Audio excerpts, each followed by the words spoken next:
Hello, everyone. Hey, it's great to see you. I'm so glad that we get to be together today. In the TV series The Crown, a number of the episodes focus on Princess Diana's life, including the time after she and Charles divorced. In one scene, Diana is spending time aboard a massive yacht with boyfriend Dodi Fayed, whose father desperately wanted to see them marry.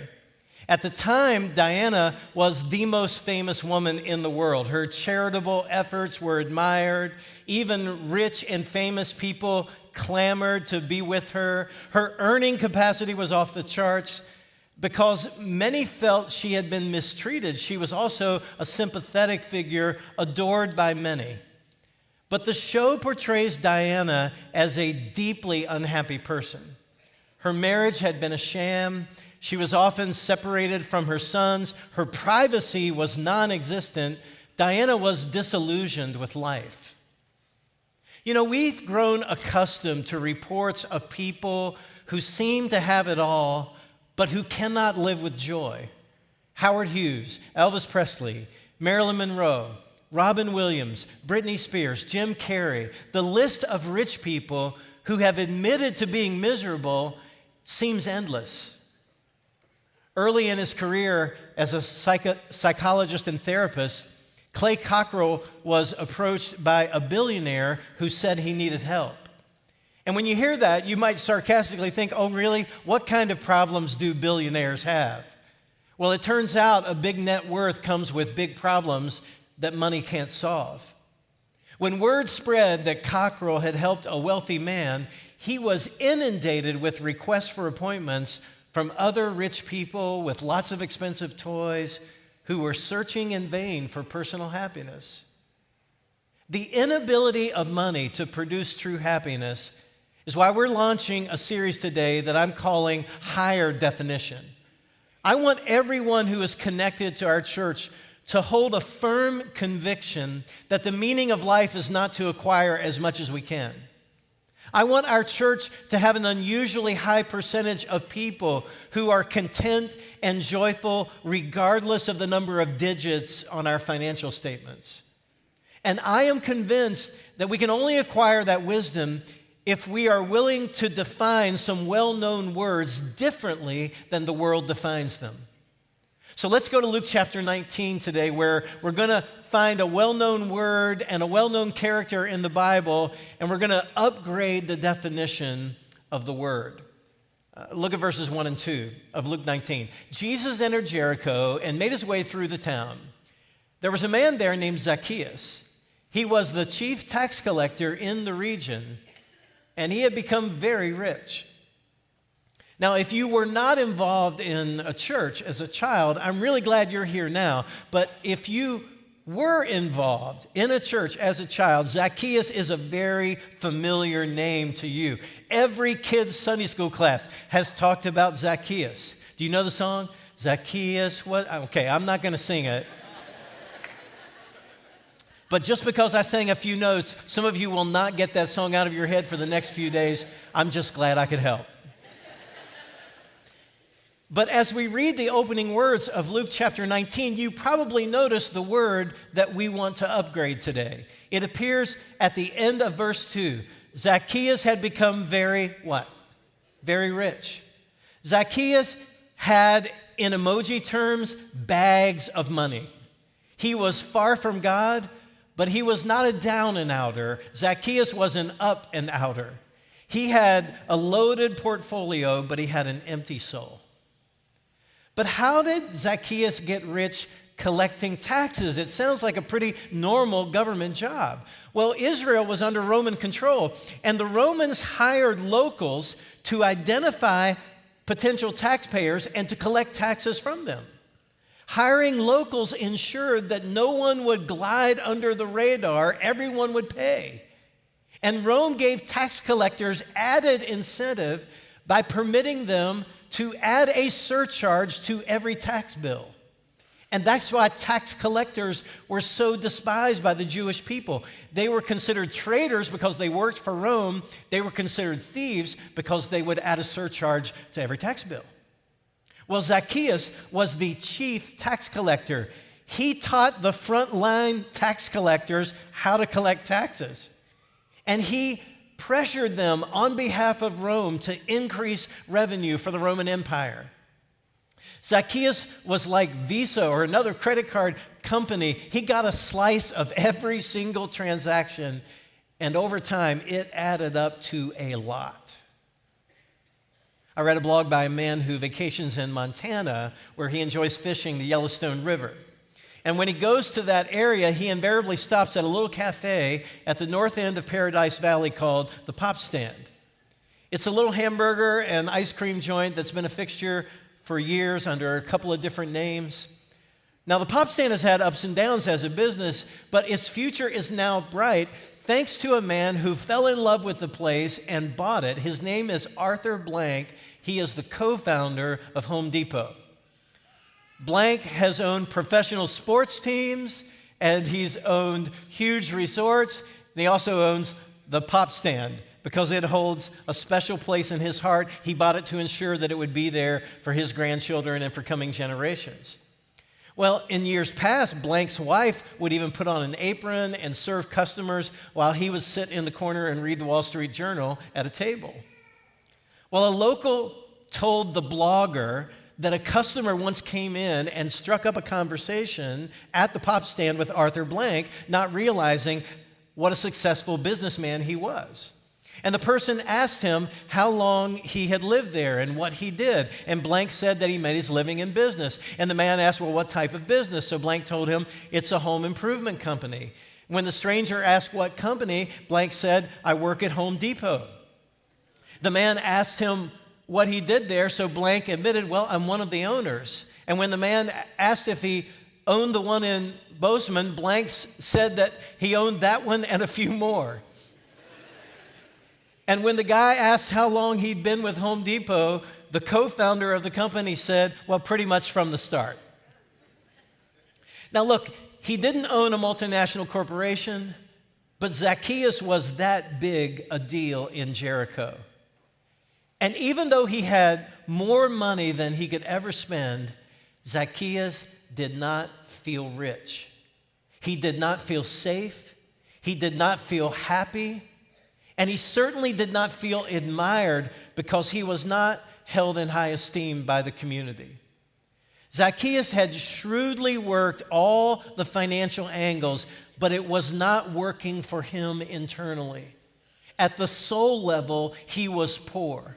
And that's why Zacchaeus was drawn to Jesus. He was a seeker, and to his credit, he chose to look to Jesus. And I say to his credit because some people, when they're seeking, instead of looking to Jesus, will turn to self-destructive activities. G.K. Chesterton once said, every man who visits a prostitute is looking for God. And what he meant by that is that people often mistake their hunger for God as some other kind of appetite. Human beings, we are infamous for turning to vices when what our souls are really craving is our Creator. You know, King David made some of these mistakes during his life, but he later wrote this, "O God, you are my God. I earnestly search for you. My soul thirsts for you." Any thirsty souls here today? Anyone have a hunger or a thirst that they can't satisfy? Nothing has seemed to work. David figured out that it was God that he was thirsty for, God that he hungered for. David said, "My whole body longs for you in this parched and weary land where there is no water. There's nothing else that can satisfy me the way you do, God." Zacchaeus had once thought that being rich would satisfy his soul. But his dream of being rich had come true, and yet he was still a dissatisfied person. So when he heard about Jesus' miracles, he heard about the rumors that Jesus had even raised people from the dead, Zacchaeus longed to see him in person. So when Jesus traveled through Jericho, Zacchaeus left the comfort of his mansion, his estate, and he went to check him out. Look at verse 3 of Luke 19. Zacchaeus tried to get a look at Jesus, but he was too short to see over the crowd. So he ran ahead and climbed the sycamore fig tree beside the road, for Jesus was going to pass that way. What can a businessman do really well? Well, he can anticipate where things are going. And Zacchaeus could tell where Jesus was going that day. So since he couldn't see over the crowd, he went, he found a tree, and he climbed that tree so that he could see Jesus. Now, it may not stand out to you because we often run when we're in a hurry. No big deal. But in first century Israel, dignified, important people did not run. It was considered very undignified behavior. Zacchaeus not only breaks this protocol, he climbs a tree like a kid because he's that determined to get a look at Jesus. I don't know what Zacchaeus thought he was going to get by just seeing Jesus, but he was drawn to Jesus. And if you're drawn to Jesus, that's a good thing. You should pursue that. My wife is 5'3", and she jokes that when she attends a concert, the tallest person in the room is destined to sit in front of her. And that's how Zacchaeus felt when he encountered the crowd that day as he came to see Jesus. Scholars suggest that Zacchaeus was probably around 5 foot even. He needed for someone to see him and to squeeze him into their group so that he could be in the front row of the crowd. But Zacchaeus was the guy who was padding everyone's tax bill with extra fees to line his own pockets. No one was offering for Zacchaeus to find some space so that he could see Jesus. But Zacchaeus was an ambitious person, and he noticed this tree with branches low to the ground, so he climbed it. It was not dignified behavior for a prominent official, but it tells you how desperate Zacchaeus was to find some hope. By the way, if you tour Jericho today, the tour guide may tell you that the tree that he's pointing at is the one Zacchaeus climbed. But this scene took place 2,000 years ago. Those trees lived for about 500 years. That's not likely. But I do like the fact that Zacchaeus thought, nothing is going to stand in my way. I am going to find a way to Jesus. And I love that spirit. I love that attitude. He'd gotten a lot of things wrong in his life, but looking for Jesus and being determined to encounter Jesus was one of the wisest thing that Zacchaeus had ever done. And that's the way you should think too, friend. Let me help you clarify or come to clarity on an important truth, if you haven't done this already. No amount of money will make you or me as happy as God intends us to be. There is no amount of money that will make you as happy as God created you to be. Rich is not a number. You might have a number that represents your savings goal, your retirement goal, but even if you are fortunate enough to acquire it, I can guarantee you, you will not feel rich. The Bible speaks of true riches.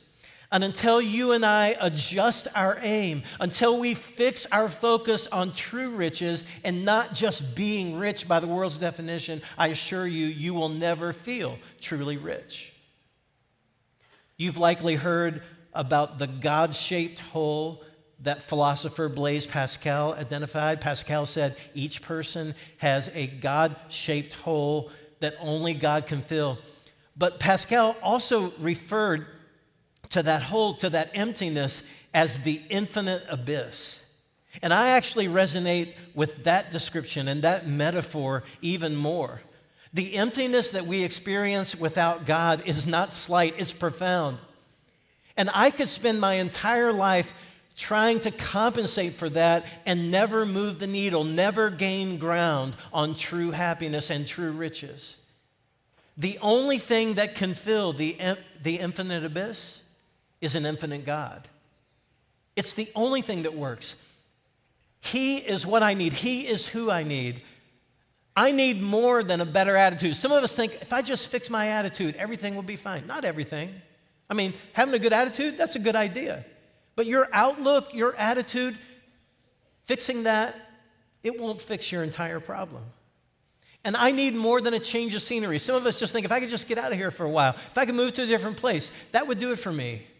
I need more than mental health tips. I need more than a new romance. I need more than even meaningful work and loving people in my life. The void in my soul cannot be filled by anything less than God. He is why we gather. He is why we sing. He is why we give. He is why we serve. He is true riches. We are here to pursue him. And nothing else we try to put in that infinite abyss will fill it.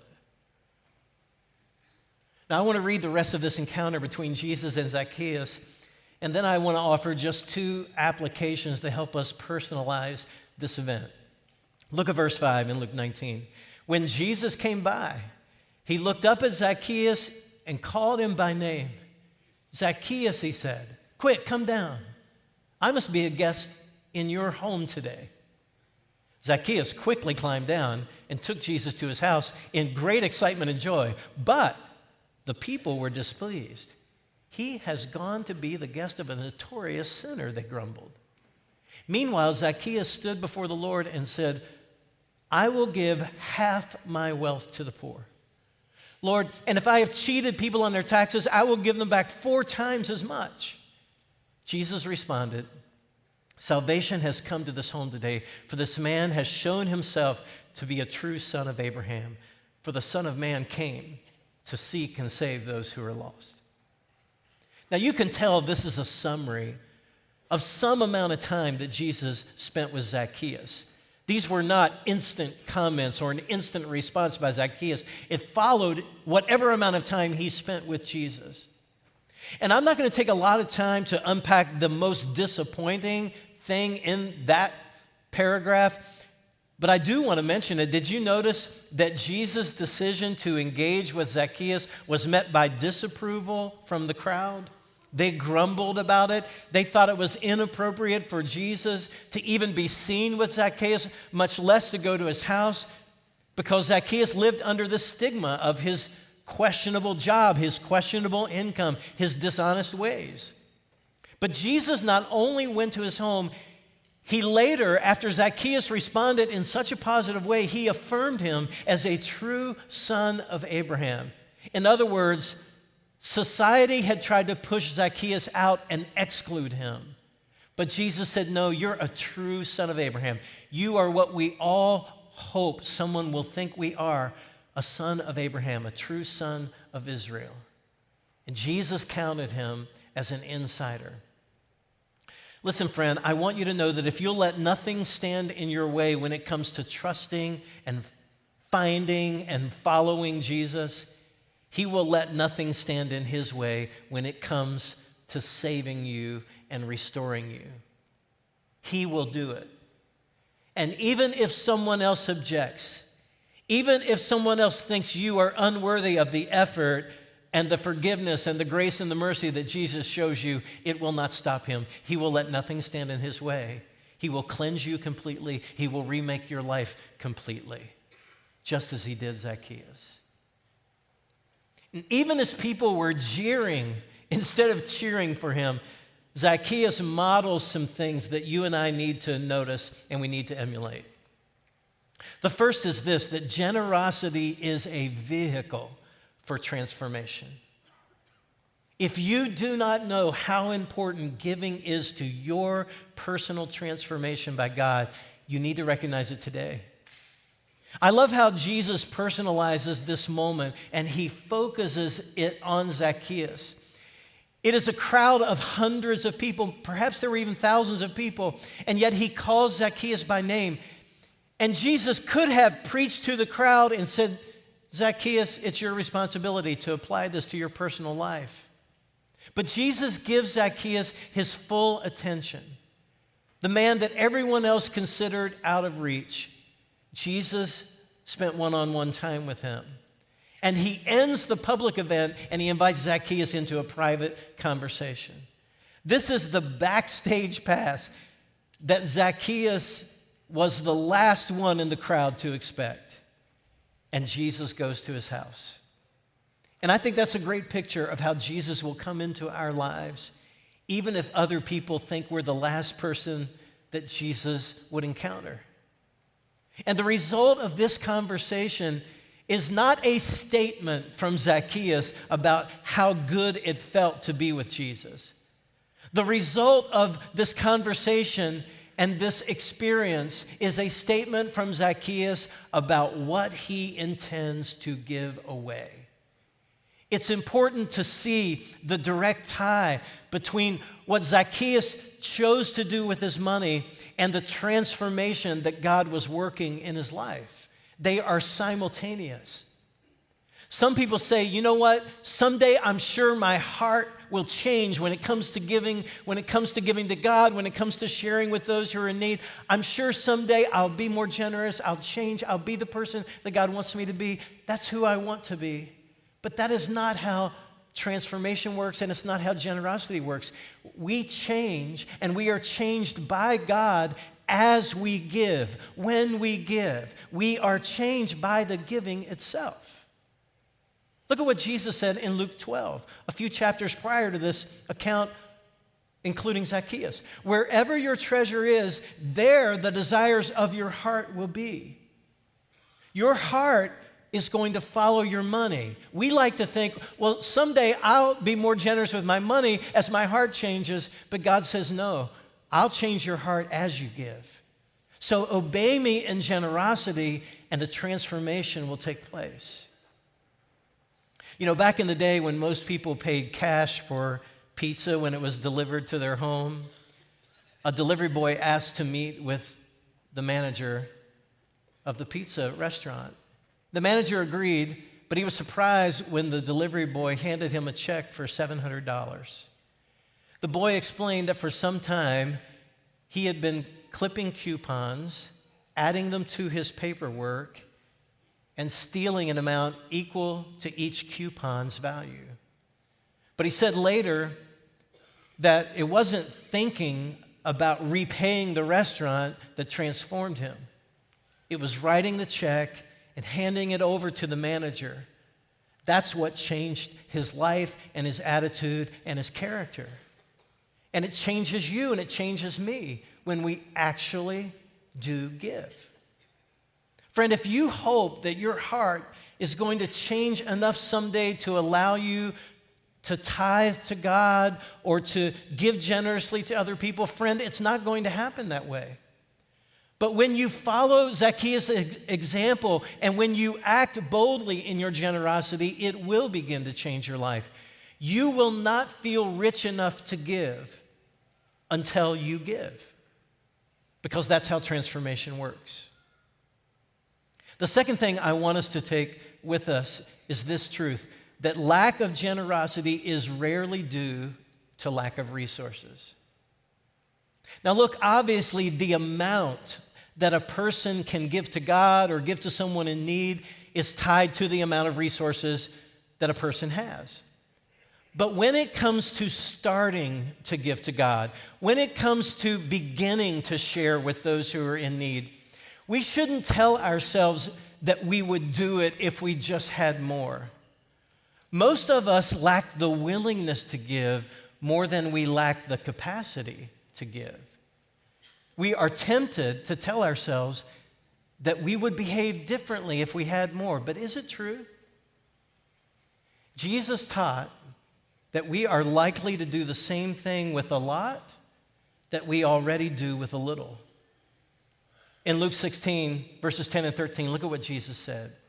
If you are faithful in little things, you will be faithful in large ones. But if you are dishonest in little things, you won't be honest with greater responsibilities. No one can serve two masters, for you'll hate the one and love the other. You'll be devoted to one and despise the other. You cannot serve God and be enslaved to money. You can't be all about the money and be all about God. Those things will not coexist. Jesus was watching people give their offerings at the temple one day, and he saw some rich people put large gifts into the offering. But he also saw a widow place 2 small coins in the box. And as you would expect, he commended that woman for giving such a high percentage of what she had. But what he loved most is that the woman wanted to give and did give. She was poor, but she gave like she was rich. The action came first.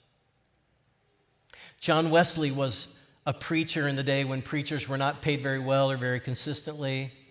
But Wesley authored some publications that sold well unexpectedly, and by the time he was old, He had a comfortable income. But Wesley knew that he had a choice between living like he was rich or giving like he was rich. So he chose the latter. And he kept his standard of living modest even when his income grew 10 times as large as it had been.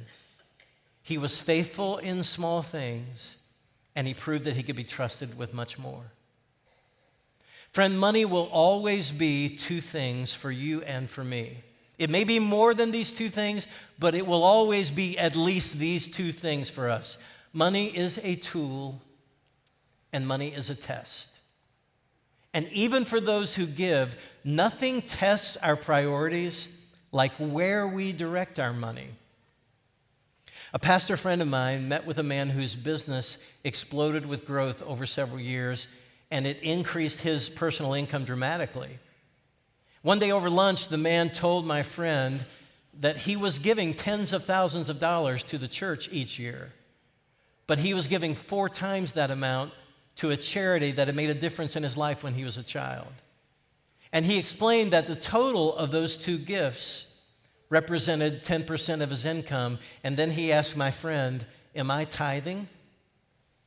And my friend replied, "You are giving 10% of your income away, and you are giving away a lot of money. But to the best of my understanding, you're not tithing." In Scripture, God instructs His people to direct their tithe to their place of worship. So if I were giving what you are giving in the way that you are giving it, I would not say that I was tithing. The man listened carefully, and then he asked, "So should I direct more of what I'm giving to charity to the church?" And my friend said, "No. You should continue giving as you do to the charity, but you should determine whether or not God wants you to tithe to the church." Now, I know what the man decided because my friend told me the rest of the story. But I've decided not to tell you what he said he was going to do. Do you know why? Because that was his test. And you have your test. And I have my test. Because money is always a tool that can be used for good or for ill. And money is always a test of the person in whose possession it is. You know, I've always wondered if after Zacchaeus gave away half his wealth, that's what he told Jesus he was going to do. I'm going to give half of my wealth away to people who are in need. What an incredibly generous gift. I'm going to repay those that I've cheated 4 times what I took from them. I've always wondered if after that, if Zacchaeus still felt rich. I have a feeling that you would not be able to convince Zacchaeus that he was not rich, because in that moment, Zacchaeus adopted a higher definition of rich. He wanted to give like he was rich more than he wanted to live like he was rich. And that's the higher definition. And that is the transformation that God wants to see in you and me, because it is more of a blessing to give than to receive. That's what Jesus taught. That's what Zacchaeus experienced.